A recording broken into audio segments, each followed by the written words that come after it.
इस ईको के अंदर हम कर रहे हैं फ्लोरिंग। ये इसकी फ्लोरिंग है।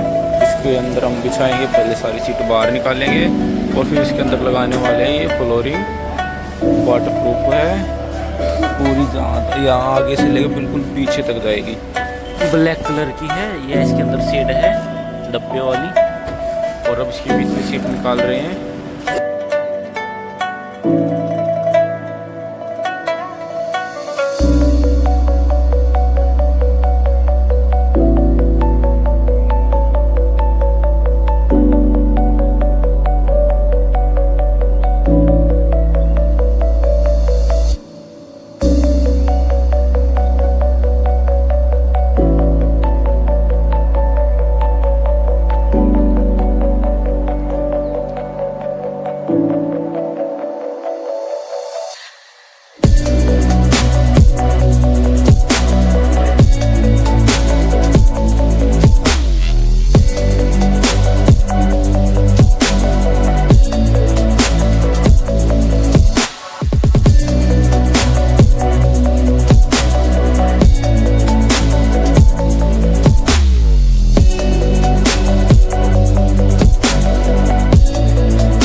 Thank you.